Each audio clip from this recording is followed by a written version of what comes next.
Sebelumnya Luna, Celsius, sekarang FTX. Selanjutnya apa lagi ya?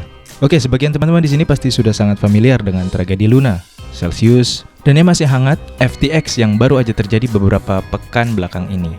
Banyak yang telah terjadi dalam waktu yang singkat ini, gak perlu tanya kenapa bisa begitu.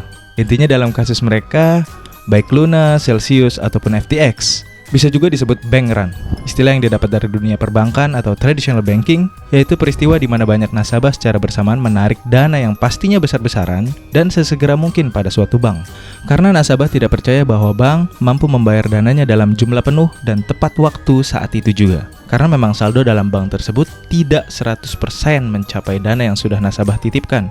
Sama halnya dengan centralized exchange crypto seperti FTX ini. Tapi semuanya telah terjadi, tentu saja saat ekonomi secara keseluruhan mulai runtuh kembali ke tanah setelah adanya pandemi. Setelah itu juga ekonomi mulai merata. Banyak crypto project mencari banyak investor, mulai dari mainan yang dalam tanda kutip menyenangkan, hingga taruhan yang berbahaya. Jadi berhati-hatilah. Kripto sudah jatuh sebelumnya, dan memang sudah sering jatuh. Maka seperti biasa, para hodler mengatakan bahwa masih ada sisi positif yang akan datang.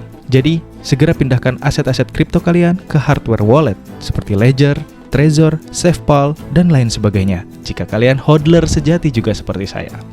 Peace!